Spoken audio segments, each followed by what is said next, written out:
Hey everybody, welcome back to Omens. This is episode 21. I'm your host Ryan, AM air pronouns. And today we're going to be looking at the Lover's Tarot card. I'm going to apologize for any background noise besides my parakeets as usual. There's a neighbor somewhere off down the street doing some buzzsawing, so I don't know if that'll pick up on here, but what else might pick up is I got some neighbors that are moving out. So you might hear some underlying conversation. Hopefully not too much. I waited as long as I could, but they're just saying goodbye now. And we all know how long that could take. And if any smoke kind of trails across the screen, I've got incense burning. Just felt like it, so. Alright, that's all that. Yeah, let's dive into the Lover's card. Okay, so you know, third Sunday, Major Arcana. The Lover's card is the 6th card. Well, technically the 7th card in the Major Arcana, but it is numbered number 6. For the first part of it, we've got my Black Cat Tarot here. And the Black Cat for the number 6. Black Cat Tarot, we've got a couple of cats kind of like literally dancing. They're kind of standing on their hind legs doing, looks like a bit like a tango or something. I don't know. It's a older, it's a dance, and they're dancing up a couple of grassy stair paths up the sky with trees on them. It's kind of cheesy cute. It's like, oh, that's adorable and kind of ridiculous, but meh, that's cute. So the number 6 in Pythagorean numerology, it represents the creativity and integration of opposing views. It's the center of the mind plane. So it's the second thinking number. So we've gone from 3, which is your primary thinking, where you're just starting to get the whole hang of stuff, to 6, which is slightly more. If you know your astrology, you think about it. The mind, the intellect, has to do with air signs. So the first air sign is Gemini, which is the primary, more self-centered thinking, but duality to a degree, back and forth. Libra is your next one, which is where we're starting to expand out to other people's, create back and forth between more people, between other opposing points of view instead of just our own. And then Aquarius would be like 9, which is more expanded communal thinking type deal. Communal individual type deal. I just did a thing on Aquarius, so you can go back to that one. I've also done one on Libra, and Gemini will come up here in a few months. So I'll dive into more on that, but either way, so 6 is kind of center of the mind plane. It's 2 3s. If you want to throw in a little bit of math in there, so it's a double the mental. So it's the center of the mind plane, so it has to do where it's like we've gone beyond just the simplistic individual thinking, but we're not quite at the over-expansive type thinking. It's more like we're just kind of starting to connect to others. We haven't quite hit a point, we can't like connect like the bigger picture quite yet. We get hints of it, but we kind of got an idea, but we're connecting other people. And due to that, it represents creativity. The creativity of being able to, you know, I got this idea, and somebody else is like, oh, what if you did this? Or even parts of yourself, it's like, what if I did such and such instead of this? It's that growth that goes back with the back and forth of ideas. And on top of that, on the other side of that, or in addition to that, let's get some wording right here. It also is the integration of opposing views. So it's like when you've got your very creative person that's I don't know, swirls and flowers. Let's do kind of like your swirls and your flowers type deal, and then you've got your slightly not less creative necessarily, but more rash, more I want to say logical, I guess, straightforward thinking person. That their creativity is in lines and structures and angles and all that, kind of your math versus your flowers type deal. Lines and your flowers, and the integration of putting those together to create something new. Which, yes, you can do. I've got a picture in my head, but basically integration of views that don't quite fit together, or you wouldn't think would fit together, but being able to find that compromise is what the 6 represents, is being able to find that compromise and make something new out of it. That's what the 6 and the Lovers card kind of represents, especially how I see it, I suppose. Alright, so that's kind of our 6, our numerology with this. The next part of this is the alchemy, which I mostly do just in the major arcana cards. A little bit in the minors, but in that case I'm talking more about the elements. Here we're talking about the path they kind of follow in alchemy based off the Path of Alchemy book that I have, which I'm going to read a direct quote from, but the card I'm using for this is from my Good Tarot. And this one they've renamed the Lover's card to just Love. That and the next card I've got also say that. This one it's a woman, well, it looks like a woman. I'm assuming a woman in a dress with long hair, long brunette hair, kind of lying, sleeping on top of a lion, who is also sleeping kind of curled around her, in between 2 pillars. 2 kind of stone pillars. It's very light. On the stone pillars, one has the symbol, the upright triangle alchemical symbol for fire, and the other has the astrological symbol for Leo. So, fire and Leo, which is an interesting take, because as we'll get onto the astrology with this, we'll find that this really doesn't have much to do. This card isn't usually represented with Leo or with fire. But the quote from the Path of Alchemy is, "This card represents the 2 great paths of alchemy, the wet way and the dry way. The angel is the inner alchemist, the holy guardian angel." This is based off the traditional RWS depiction, which usually has a man on one side and a woman on the other, and an angel up above them in the middle. Anyway, so the holy guardian angel, who through intuition and dreams helps aspiring alchemists make their choices and find their way. One way is slow and sure, the other is fast and dangerous. So the other reason this one kind of called me to pick it for this one, even though it's not the male-female polarity with the angel, whatever, we have here the lion, the fire, and we've even got the fire elements symbol, like I said, which is kind of what has to do with the alchemical dry way, where it's like it's fast and dangerous and we can actually move through. So our lion is like, that's a dangerous beast. However, the woman sleeping on her, if we think about it, femininity is often associated with water, cool, slowness, receptivity. So we have the wet way lying on top of the dry way, which usually represented with the masculinity represented by, usually by the hot, dry, active, as opposed to the quote-unquote passive femininity. And all of that associated with male, female, if you've been paying attention to, if you've been watching my other videos, you'll know that when I say that it's all heavily encoded, it has to do with the fact that that's how they've described it for centuries. That's a traditional way of describing it. I don't ascribe to it.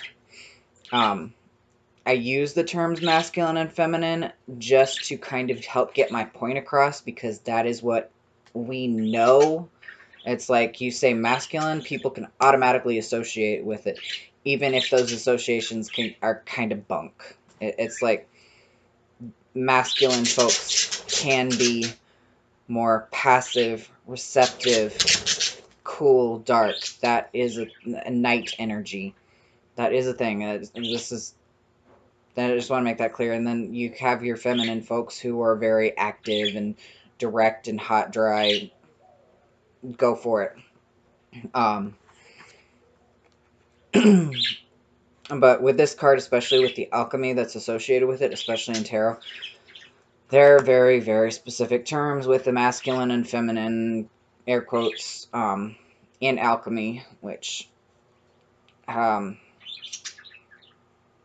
as a non-binary person myself, I am trying to do my best through learning all this stuff to find different language, because masculine, feminine is a very, very interesting terms, which I'm still like, I'm not sure how to describe it specifically, but like in my case, I know I fall more on the quote masculine side area of the gender spectrum, and I can tell you that I have hints of quote feminine aspects, but I couldn't tell you how they actually really come across specifically. My feminine aspects, if I'm feeling more feminine because I fluid flex, when I come into the feeling slightly more feminine, it also comes across as very third gender for me. And that is very pretty things, flow, a little bit more receptive and passive. And then when majority of the time when I'm feeling masculine, it's slightly more hard, I guess would be a good way to describe it, is there's a bit more of a wall, like I'm not going to flow in between all the different people. There's a bit more of a structure, and like, no, you're not getting past this without permission type deal. It's more, I guess there's more boundaries when I'm feeling slightly more masculine. I wouldn't say that in general I get suddenly more active and direct and macho whatever bullshit, which is why I'm like, these feminine is this and masculine is this doesn't work. But anyway, that went off on kind of a side tangent, but I wanted to explain. But we have this kind of representation, like I said on this card, of this hot, dry, active principle lying down and sleeping, being kind of covered and curled around this more this representation of the more passive, receptive, cool principle. So the different ways of alchemy, and we still have this duality in these two pillars here. There's a bit of that hint of the usual duality, like two lines of, they look the same but they're on opposing sides. And the pathway, as we can see, because there's kind of a wall here, it's a fence, it's a gateway. The pathway is in between them, and that's also kind of symbolized here by the fact that this lion and this person are lying in the center of the pathway. Like, to get through that gate, to go onwards, you have to pass through both of them, both this woman and this lion. You have to basically, in this case, you'd either have to try to step over them, which is, I mean, lions are pretty big, and they're kind of spread out a little ways, and then the lions actually line up on a step too, so it's going to be very difficult to try to get over them. You're probably going to stumble, fall, and wake them up. So the only way to get through these two principles is to wake them up and go through them. Either, like, more than likely you'll have to learn some. It's very symbolic, honestly. Which is one of the things I like about the good tarot, is there's so much symbology and mythological symbology type deal. You can, I guess I'd call it, is like, this is very literal looking, but if you really break it down, it gets very symbolical, because some of the stuff you're like, there's no way that would happen in literal life and all that. So, and then of course these actually, just noticed that these two pillars are, they have lions on either side, so the lion guards. I know there's a specific name for them that isn't lions, but yeah, so that's kind of the alchemy. It's like, this is the two great paths. It's like, you have two ways of doing this. You can either go slow and easy, or you can go hard and fast. And then also, going with this quote, the holy guardian angel who through intuition and dreams helps aspiring alchemists make their choices and find their way. Both the lion and the lady are sleeping. So again, we have that dreams, intuition. It's like, listen to your dreams and your intuition. Listen to your non-conscious self to find your way. This is actually a really, really beautiful card now that I'm actually sitting here going through it. I'm like, this is definitely an alchemical card. Like I said, with the fire and the Leo symbol, that is one thing that kind of throws me off a little bit. But if we think about it, the first few stages of alchemy have to do with burning things. So in spagyrics, alchemical spagyrics, which is the process of creating plant-based alchemical tonics or something. So I actually have some going on behind me. But the very first step is you get your plant material and your alcohol, which I used vodka because it's cheap and I don't have to go find something higher, which might be harder to find. So you get your first two materials. So this is where you kind of hit that wet way, the slow process of you grind the plant material up, you place it in a sealed container with the alcohol, and this is where you're doing the alchemical process of slowly separating the soul of the plant out from its salt, from its body, and that takes a while. That's the slow way. You can do it in just like a week or so. I like to do the full traditional alchemical month of 40 days, just because it's kind of cool and it gives me time. But that takes a while, and that's kind of your wet way. So if we even look at this, the first person you're going to come to is the woman, quote, which is again that soft, receptive, the wet way, the slower way. The slow and sure way. And then after that, the next process in alchemy is after separating out the plant matter, the residue of the plant matter from the tincture, because that's what it is, it's a tincture. The next step is to turn that plant matter, the plant feces they're actually called the plant feces, and to grind them up and burn them, calcinate them. It's a lot of the next couple stages and the rest of the stages. There's two different. You're going back and forth. You're going to water to fire to water to fire, back and forth. And trying to break this material up into ash. This plant material, trying to grind it down into ash, basically. And a lot of people, when they think about alchemy, they think about the alchemists with all the fire and stuff, and people in a lot of the spiritual alchemy stuff, the first few processes have to do with the burning down of first things. So your first steps is kind of you have to get to that lady there, that feminine principle, quote. And then once you've gone that slow and sure way, then you hit the fast and dangerous way with the lion, which is the fire, the masculine principle. And then you've entered into the next higher state, because there's like 7 or 8 stages of alchemical process past that. So that's basically you're going through that gateway of fire. You're finding the courage, Leo, lion, courage, strength, the sun. It's like you're entering into, you found that courage and that personal strength to go through that fiery gateway. Goddamn, that's a lot on just one freaking card. Yeah, so I probably talked that to death by now. My incense went out. That's what I get for having it surrounded by rocks. Alright.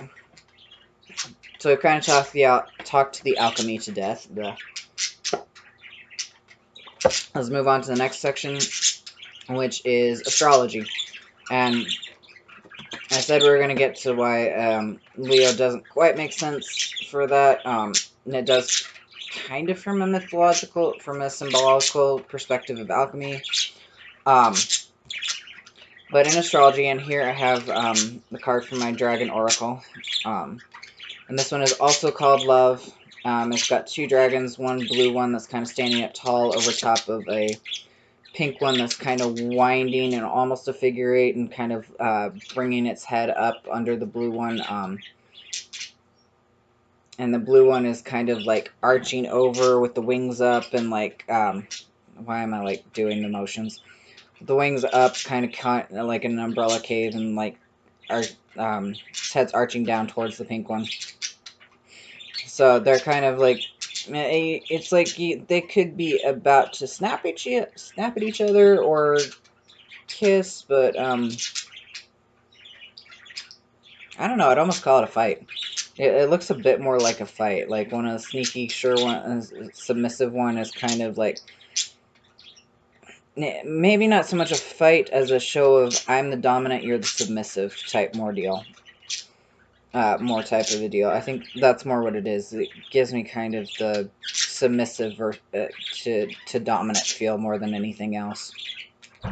There's even a lovely red heart just sitting on the ground underneath them, which is kind of out of place amongst all the gray and blue rocks and dead trees and the moon in the sky surrounding them beyond that. But either way, so this is love, and then of course we have the symbols associated with it, which of course the 6, because it's the 6 card. And then the symbol down here in this corner for Mercury. And then up here in this corner, the, well, it looks like the Roman numeral 2, but it's the symbol for Gemini.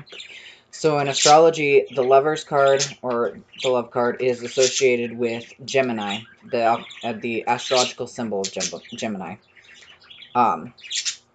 Which, as I mentioned earlier, back around the 6, Gemini is the first air sign in the zodiacal cycle. I'm assuming it's zodiacal. So it's the first air sign. However, it is also... So this is where it gets interesting. And this is also where we kind of see that duality of Gemini. So first and foremost, if you haven't figured out by now, I should probably just say it out loud. Say it. Gemini is the twins, which has to do with duality. In fact, you'll see a lot of your basic horoscope, you know, those like blurbs that you'll run across online and memes and Instagram stuff is like Geminis are two-faced, or Geminis have like a two-faced nature. They'll be one way to one person and then turn around and be another way to somebody else. So you have that duality. But what I was going to say is kind of in that dualistic nature, we have the fact that it is in the zodiacal cycle, starting with Aries, ending with Pisces. Gemini is the first air sign. However, modality-wise, it is the third air sign. Now, what I mean by that is, we've talked about modalities on here before, but the modalities are cardinal, fixed, and mutable. So cardinal is your first modality. It's your beginner, your instigator, your the person that charges ahead first. Aries is a cardinal sign, so think that. Aries is the epitome of cardinal. It's where they're just, go for it, I'm going to do it first. I'm going to go start something. Not necessarily going to finish it as their bad side. As they're not likely to finish stuff, they kind of lose interest and start on a new thing. Which you'll have with most cardinal signs. I mean, I do that. Your second modality is your fixed sign, which is kind of in your middle, which is the one that's like, whoa, whoa, whoa, whoa, stop. We got shit to do. We need to figure all this out. I don't know who's a good representation of that. The fixed ones, Leo is one. No, Capricorn's Aquarius is another. Your fixed modalities tend to be interesting. Cancer is one. Cancer might be a good representation of fixed sign. It's where they're steady, they're stuck, they're like, no, we're going to, you started this, we're going to finish it. We're going to actually do all this stuff and get it finished. Your third one is your mutables, who are, okay, that's done and over with, what's next? They're where cardinals are constantly starting something new and like going far, pretty good ways. Mutables are the ones that, what's the shiny over here? They're very adaptable. They're flexible. They'll move through different stuff like easy peasy. It's like, I'm gonna go help this Leo over here with the thing they're trying to fix. They're trying to finish. And okay, now I'm bored. I'm gonna go help the Aries over here because she just started some new thing that I want to see what all this is up about. Nah, okay, I'm bored. I'm gonna go do my own little thing for a little while. Back and forth type deal. So we have that dualistic nature of Geminis are both the first air sign in the cycle, and they're also in the zodiac cycle. and they're the third air sign in the modality cycle. But that doesn't really count. Most people don't think in the in any form of modality cycle, I guess. I kind of just, I don't know. That's something that comes up for me is like, it's two parts to throw in together and add some nuance, I suppose. So they're both the first and the last. So they're back and forth. We have that flexible modality type deal. So that's why you'll get a lot of their two-face, because they're very dual-natured Geminis. Gemini actually comes from, I'll go probably into more depth in it when I actually do the Gemini, but I'm going to go into it here too. The constellation Gemini comes from the myth of Castor and Pollux. There's a few different myths. In some of the oldest myths, their origins is they were both, they're twin brothers, first and foremost. The oldest myths are they were born of the Spartan king Tyndareus. They're both mortal. They were just very close, devoted brothers who were great warriors. That tends to be a constant. So they're twins. They were devoted to each other, and they were great warriors. In fact, one of their sisters was Helen of Troy, the lady who caused the start of the Trojan War. Well, it wasn't quite her fault. It was more Paris's fault. She seems to be kind of a layabout character, a side character, honestly. So in the oldest myths, Castor and Pollux were both mortal. Slightly past that, they became immortal as they were both the sons of Zeus, who seduced their mother Leda in the form of a swan, which that's kind of creepy, Leda. Why are you fucking a swan? Actually, more than likely, it was probably rape.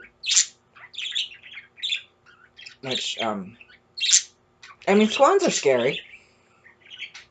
But dear gods, the mental image. Oh god. Later past that, so that made them both immortal.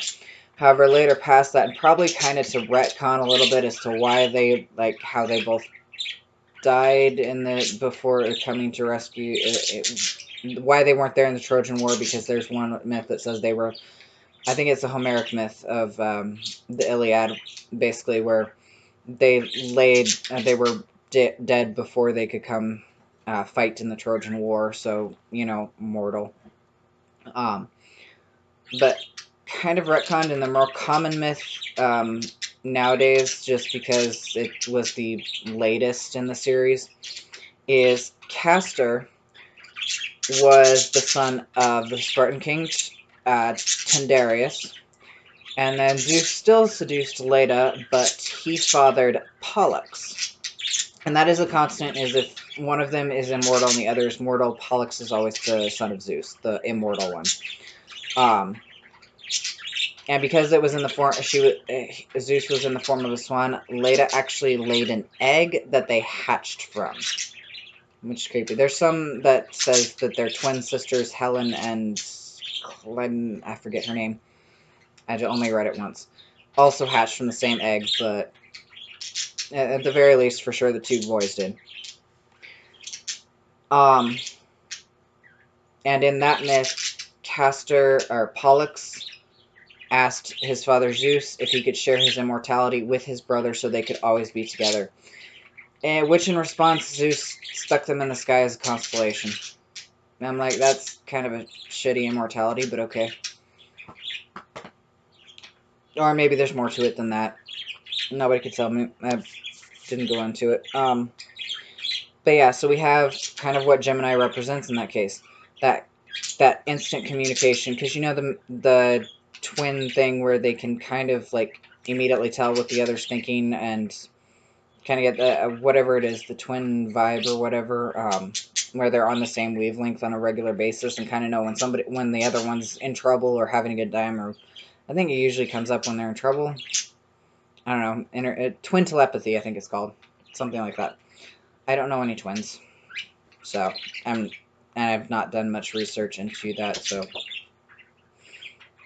my language around that is probably gonna be a little halting. But anyway, so that's kind of where we get, so that gives us an idea of Gemini, is devotion, devotion, connection.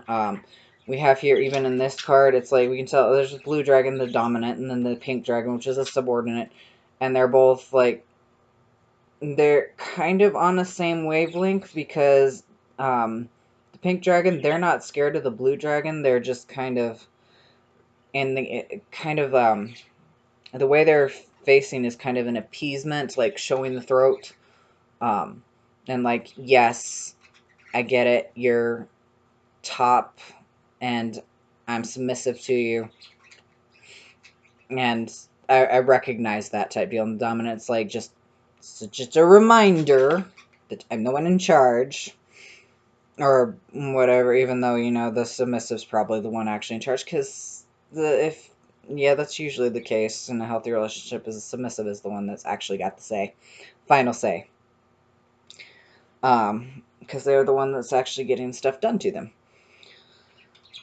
So there's that.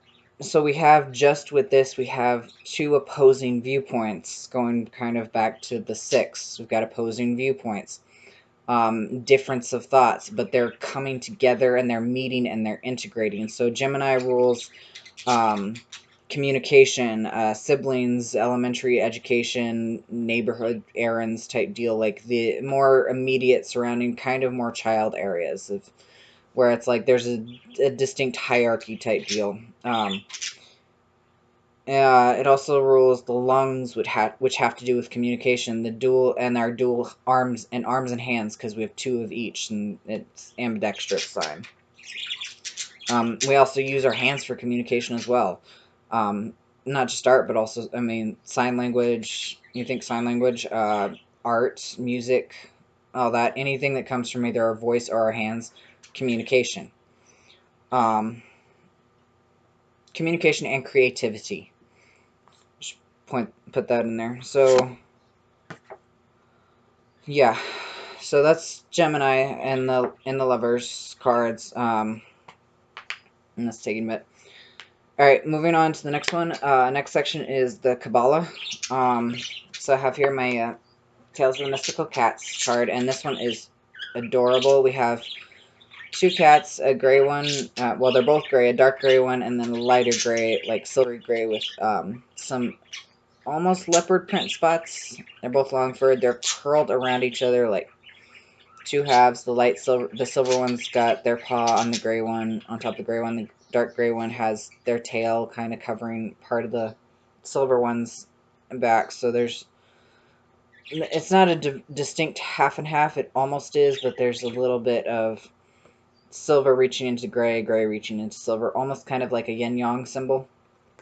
A little bit, not particular, but it does have that vibe of, this is the yin and the yang, the 2 different principles coexisting, that must coexist in order to exist, kind of wrapping around in each other. And then, of course, so they're all entangled together, and they're on a pretty purple pillow underneath an archway of red flowers, which I don't know what type of flowers those are. They're not roses, I can tell you that much. Even though they are on thorny vines, I don't know. But they're kind of wrapping against each other. So in Kabbalah, the Lovers corresponds to path 17, whose numerical value is 7. And like I said, this is technically the 7th card in the Major Arcana. Path 17 corresponds to the Hebrew letter Zayin, which is... Okay, so I don't know as much as I'd like to about this, but so I'm going based off the correspondence book I have, which is the Magician's Compendium or something. It's basically kind of a giant-ass reference / encyclopedia / yeah, reference / encyclopedia type deal. So Zayin is apparently part of the 12 simple letters of Hebrew. It is associated with smell, east, above. I don't know what that means. The above section of east, they have it separated between above and below. So I'm assuming the above kind of that above below kind of corresponds with our spiritual versus physical type deal that we talked about, the as above so below type deal. So the east above, and that's what I'm assuming it means. I don't know if that's completely correct. And Zan is also associated with Gemini, so makes it perfect for this card. So path 17 is the path between the Sephiroth Binah, which means understanding, and Tifereth, which means beauty. We've come across these quite a bit lately. Binah is the third, I forgot to write this down, I believe the third Sephiroth, and Tifereth is actually the sixth Sephiroth.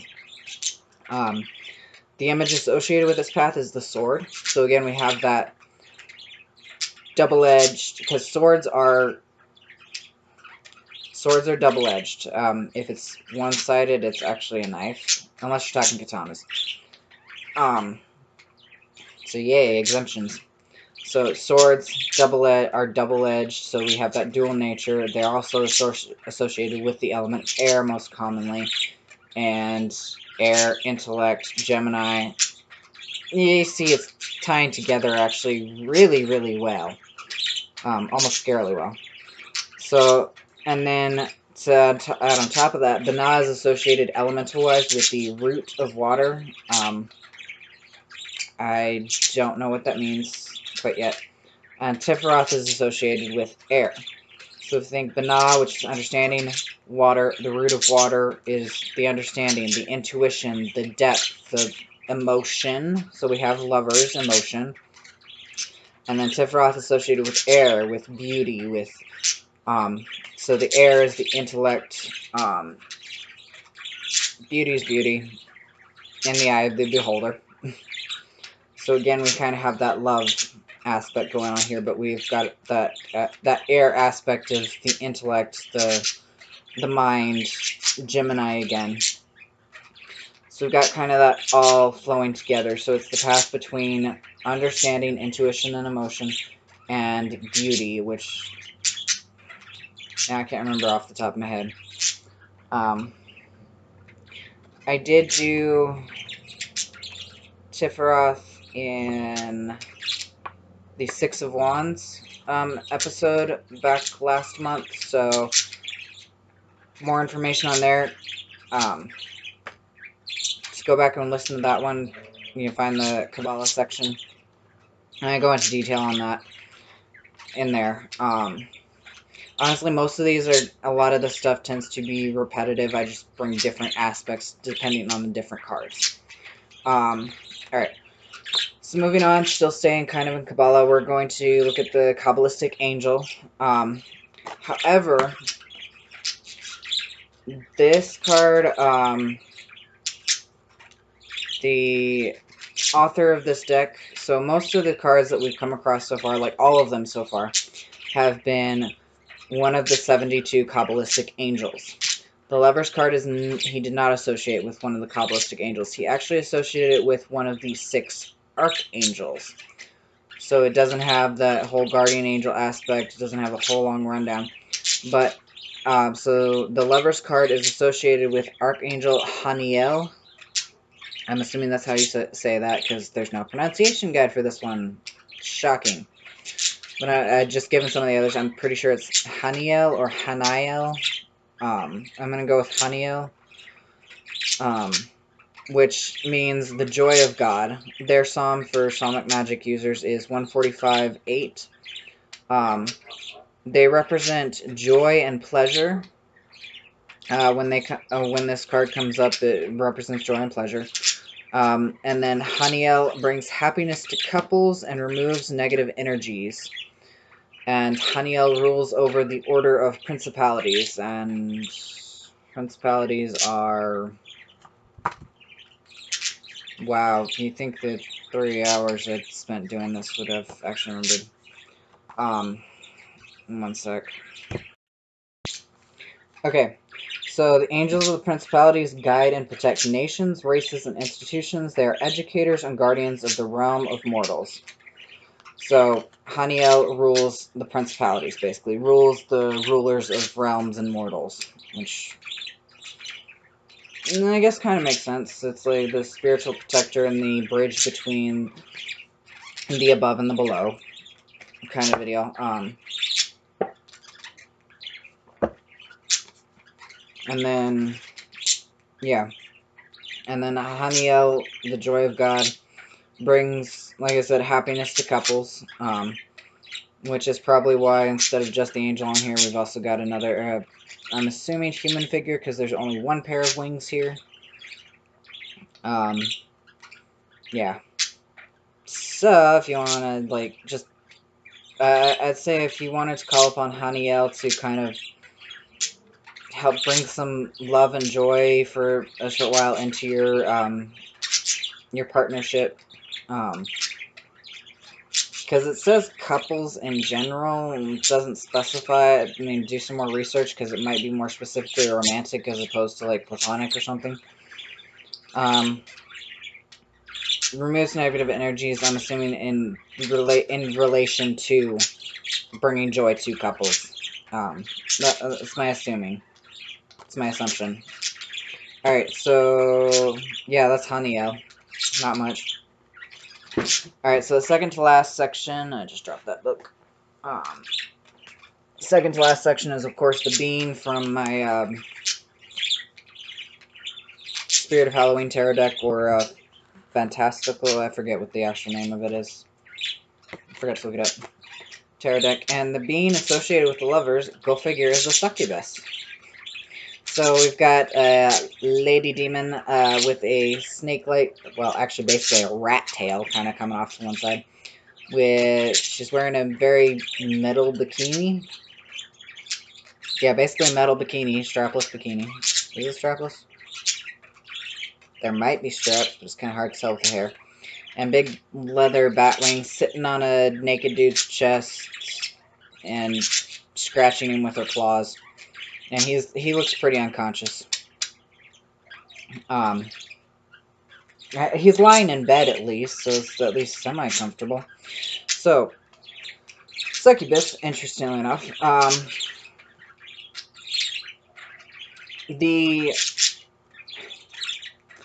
there's a bit of mythology, there's kind of a general mythology associated with Succubus. It's like demons who come in the night to basically have sexual relations with people in... Alright, let's go into the... You know what, I'm going to read... so the majority of the mythology we have associated with both succubi and incubi, which are the plural names for these demons, comes from the Malleus Maleficarum, which at this point you're probably familiar with because it's been getting a lot more talk. It's also known as the Witch's Hammer. It was written in 1486 by the Witchfinder General. So, witch hunts, go figure. Not the greatest thing, but basically the main mythology we have associated with succubi and incubi comes from this book, and the story is that Succubus takes the form of a beautiful young girl, but when you look closer, often has kind of bird-like claws and serpentine tails. Incubi, kind of similar, except for their male type deal. And how this works is the females will find mortal men. They will sleep with them while they're asleep, so it's basically somnophilia, or, well, in this case, it'd kind of be rape. It's supposed to be rape. Or in this mythology it is. I mean, they're demons. It's basically what they do. So the females will sleep with the men in their dreams at the night, and in order to collect the human sperm. They will then take this sperm and give it to the male demons, the incubi, in order to use to impregnate human women. Which is a very, very roundabout way of impregnating someone, and I've got to say that sounds like I didn't sleep with him, a demon did. Oh, yeah, a demon stole my sperm, and that's why she's pregnant. Aha. Sure. Okay. And however, that's one way to get out of, yeah, I slept with somebody outside of wedlock. It was a demon. Demon did it. And of course, the children born of this this demon in the middle sex orgy, I guess. The children born from this would be called cambions, and they were usually deformed and or susceptible to supernatural influence.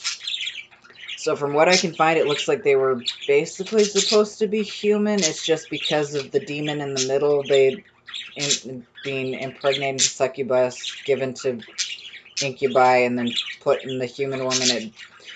Basically, they become deformed because of I guess, the evil influence, the demonic influence, and they were often susceptible to supernatural influence. So I think very spiritually wide open type deal, but also probably because they were deformed and therefore treated nastily, that was likely to end up with some nasty heritage. Now, that's from the Malleus Maleficarum, and that is pretty much, from what I can tell, the only specific mythology we have about these demons in particular. Now, next, there's a few demons similar to this in other mythology around the world. Not very many, there's only a couple. And of course, the first succubus, or maybe I think she's the first demon in the mythology, is Lilith, of course. And she was, after she left Adam, because she's like, I'm not going to submit to you, she became a demon known as the first succubus. There's a whole lot of mythology associated with Lilith that other people have done much better. Actually, I believe there's a podcast / YouTube channel. It's mostly a YouTube channel, but he has some podcast stuff that I listened to that did a episode on Lilith that was really well done. It is Mythology and Fiction Explained by Marius Christou. Mythology and Fiction Explained. He did an episode on Lilith that was really well done on her history. I think he did. It was him, right? Watchers. Dante's maybe it was the Succubus. Yeah, he did an episode on Succubus in general. So now the next part I wanted to get this is I found it in an article, somebody explaining that, you know, Succubus and Incubus have become very gendered terms, and especially based off the Malleus Maleficarum, they're definitely gendered terms. But they pointed out, the author of this article pointed out that they weren't necessarily originally, I can't remember the sources, I did go follow a couple of them, where they weren't necessarily specifically gendered until the Malleus Maleficarum. And their reasoning for I guess their main proof for this, the main reason they got into this, was because of the Latin which incubus and succubus come from. So succubus comes from the late Latin succuba, which basically means paramour. So, yeah, paramour. Which, I want a definition of that. Paramour. I think this one. A lover, especially the illicit partner of a married person. There's no fair going here. So, succuba, which means paramour, which comes from the Latin succubere, or succubere, which means to lie beneath. So, which is basically sub is under, cubere to lie under, which is kind of an implied sexual position. So you can see why it would be more often than not associated with women, because of patriarchal standards of the woman is the passive, submissive, receptive partner. It's like you lie there and just take it. Oh god, that made me sick to say that. Ugh. Okay. Yeah, so basically your submissive partner. Well, yeah, your submissive partner. So Succubus is those that lie beneath, those that are basically the bottom, the receiver, I suppose. So an implied sexual position, obviously. I mean, they're demons of sex. So incubus comes from the late Latin incubo, which basically means a nightmare induced by a demon. So think sleep paralysis, nightmares, yeah. But it comes from the incubator, which means to lie upon. So we're thinking the top dominant, the pitcher versus catcher type deal. So these are like literally, so this article is pointing out that they're pretty much just originally sexual positions. Yes, due to time and culture. Like precedence is your woman is the catcher and your male is the pitcher. But you could go, they really don't have to be gendered terms just based on their etymology. It's like one just literally means the one who lies underneath and the other is to lie upon. So they don't necessarily have to be gendered. Do with that what you will. It's fun. Fun little factoids that I love. Alright, back to the Lover's card, however. We're going to finish this out with the traditional meanings, kind of wrap it all together. So I have my Tarot of the Old Path card here, and we've got kind of this, a little bit more traditional. We've got the, I'm just going to say man and woman, cis man, cis woman type deal. Naked in a very fruitful garden, kind of, they're both sitting on the ground. The guy's kind of sitting up, facing away, because, dear Lord, no frontals.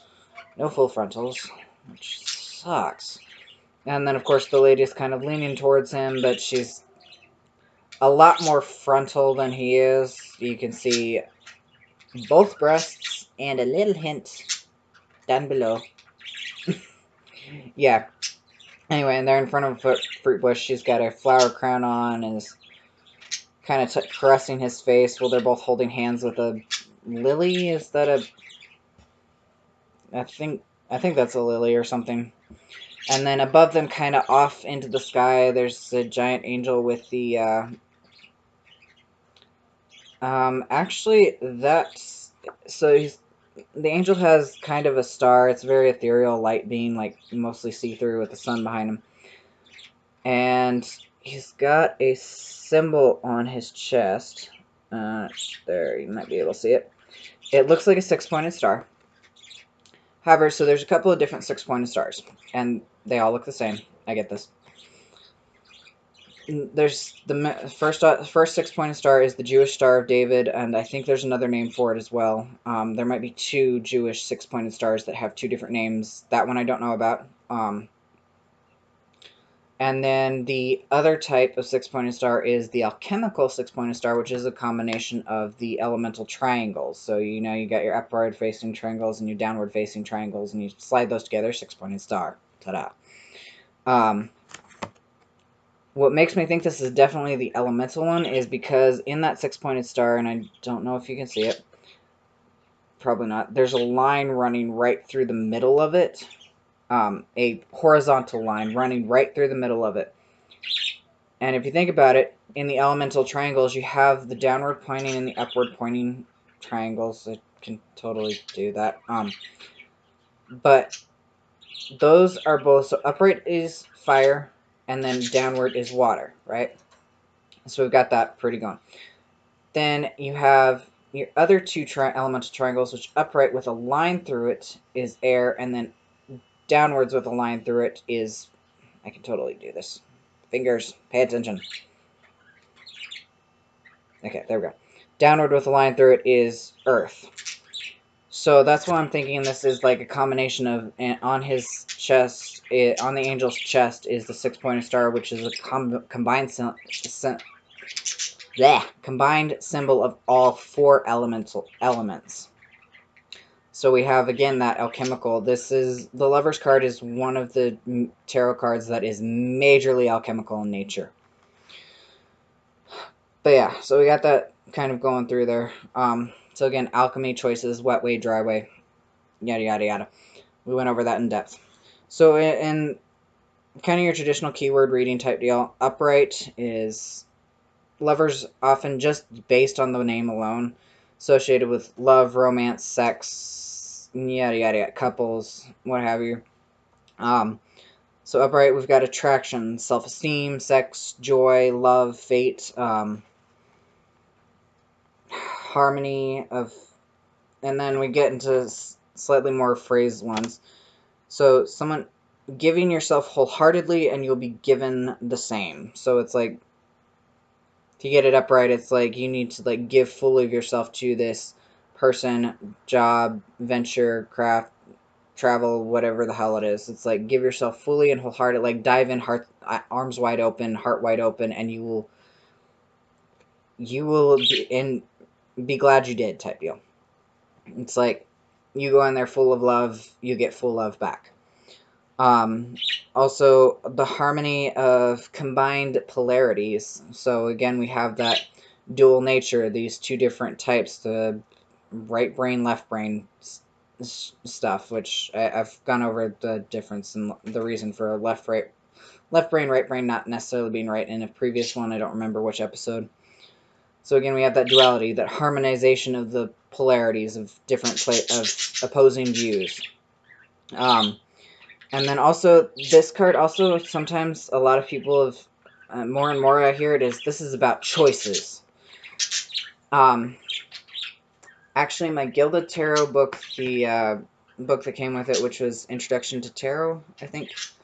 It's one that comes in the set with the Gilded Tarot deck. It's not done by the same people, but they collaborated.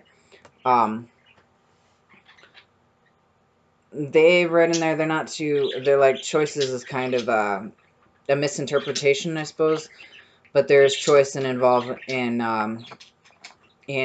marriages and relationships and which person you're going to be with and yada yada yada, all that romantic bullshit. Okay, not bullshit, but you know, whatever stuff that I don't much care about. So we have choices in involvement is what I pared it down to. It's like choice is kind of associated with this. It's like, yes, there's choice. It's like, am I going to go this way? Am I going to go that way? But if you want a card of purely choice, we've got like, we've got the twos in any of the minor suits. Well, okay, not any of them. Like more like the Two of Wands, of which direction am I going to go, or Two of Swords is kind of blocking yourself. Two of Cups is harmony. So you've got other choice cards of like which direction to go. This one is like choosing love, basically. Choosing to be involved, choosing what makes your heart sing type deal would be the better way of saying choices with this card. It's like choosing to go, whether you're going to go the hard and fast way, bad brain, or the slow and sure way. The slow and sure or the fast and dangerous way, I suppose. Let's use the quote for that. So yeah. So basically choices as to which way you're going to do this that will bring you the most happiness and joy. Inverted or reversed. Some of its keywords tend to be pain, brokenness, feeling incomplete, separation, that impulsive destructiveness that comes with a breakup. It's like, well, shit, nobody loves me. I've suddenly been fired from this job. I'm just like gonna go try to forget by doing stuff, like just doing stuff, and that creates a destructive environment. Danger to yourself and others type deal. A woundedness, and with that breakup of stuff, that loss of this joy that comes with woundedness, struggle, maybe even in this case, if you're going to kind of push towards choices, that struggle of the head versus the heart, of like, my head wants to go one way and my heart wants to go another. It's like, which do I choose? I can't choose. Some advice if this one comes up, especially if it's in more along the lines of a relation. Well, okay, so just in general advice, if this one comes up in reverse, is like, you know, really look into yourself. Really work and focus on yourself more than your outer connections. It's like you're not going to complete yourself with someone else who's also incomplete if you're incomplete. You have to complete yourself before you can throw anyone else in there. Type deal. Yeah, I think that sounds about right for that. So, yes, very much a love card. Love makes the world go round and all that love and all that jazz. Also very strongly alchemical card. The Lover's card is. So, we have, well, I have talked and talked and talked for a good long amount of time. Birds have actually been fairly silent. It's a little creepy. They're getting a lot of exercise, I guess. I don't know. But, yeah. Okay, so that covers the Lover's card for today. Whew. Quite a bit. I think we've all had fun. Need to go have time to digest that now. So, once more, I've been your host, Ryan. Join me next month as we dive into the Eight of Wands, Pisces, and Chariot. In that order. Shockingly enough. From second Sunday onwards, if you've been following, you know the drill by now. If you haven't, that's how it works. Ta-da. If you like the show, watch some of my other episodes. I got a lot of good stuff out there. I've got some 5th week extras now of Tarot 101 split into 3 parts. My introduction to tarot, basically, for people who don't know a lot about it. Though if you're watching the rest of these, you probably know plenty, so nah. But it's a new take if you want to go look at it and like, oh, that's different. Because for one thing, I don't see a lot of storyline given with, like, the minor arcana. The major arcana, sure. But the minors, most people don't read those as a flow of a storyline, and they'll, like, tie parts of, like, these 3 cards tell a story, and these 2 kind of tell a story, and these couple are kind of connected, but I, like, actually connect all of them into a full storyline. Like, all 10, 1 through 10. But, yeah, it's something interesting to check out if you want to. Check out the rest of my episodes. I have a lot of fun making these. The early ones are a little meh, because I was just starting to figure it out. But other than that, if you like it, like, comment, follow, like, comment, subscribe here on YouTube. Find me on Facebook at Bags and Omens, which is also where I share a daily tarot card that I draw for my friends page, Intuitive Tarot Read, Monday through Friday. If you got questions or you want to hit me up for a read, email me at bagsandnomens@gmail.com, or you can message me through Facebook if you want. If you like me, and if you feel like it, I also have a Patreon. It's patreon.com/bagsandnomens. I don't have a lot on there, so mostly because I just don't have a following right now, so meh. But I'll probably start throwing some stuff on there at some point in the future. No promises. But anyway, at the very least, as soon as I start getting patrons, I'll probably start doing at least early access to the videos. Yeah, I think that's it. So, have a good rest of your whatever, and I will see y'all next time for the 8 of Wands. Bye-bye.